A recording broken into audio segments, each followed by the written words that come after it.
नमस्कार मित्रांनो, सुरुवातीलाच एक मोठी पावसाची बातमी समोर येत आहे. बंगालच्या उपसागरात सध्या कमी दाबाचं एक सक्रिय क्षेत्र तयार झालं आहे आणि क्षेत्र हळूहळू गंभीर कमी दाबात रूपांतर होत आहे आणि याचा थेट परिणाम म्हणजे वाऱ्याची दिशा बदलली आहे, ढगांची घनता वाढली आहे आणि परिणामी महाराष्ट्रात पुन्हा एकदा जोरदार पावसाचं पुनरागमन चाललेलं आहे. गेल्या काही दिवसांपासूनच महाराष्ट्रभर पाऊस पडतोच आहे. आणि पण खरी काळजीची गोष्ट आहे की हा पाऊस अजून काही दिवस थांबणार नाही. उलट त्याची तीव्रता वाढणार आहे. आता कुठल्या भागांना मोठा फटका बसणार? हवामान विभागाच्या मते पुढील 48 तास हे अत्यंत निर्णायक आणि जोखमीचे असणार आहेत.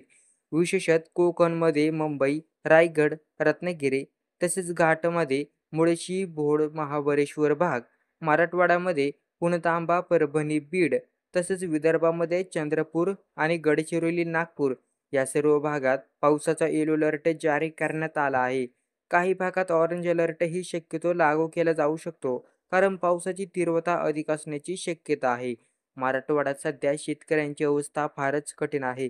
पिकं पाण्याखाली गेली तर शेतकऱ्यांचं अर्थचक्र कोसळण्यास वेळ लागणार नाही. जमिनीत पाणी मुरल्यामुळे रोगराई वाढू शकते. बियाणं कुजण्याचीही शक्यता आहे आणि रब्बी हंगामाचं नियोजनही कोलमडू शकतं. आता घराजवळ नाल्याचं पाणी वाढत असेल तर सतर्क व्हा. विजेच्या खांबांपासून आता दूर राहा. शेतातलं पाणी शक्य तितक्या लवकर काढा आणि शाळा, कार्यालय, ट्रॅव्हल्स यांचं नियोजन विचारपूर्वक करा.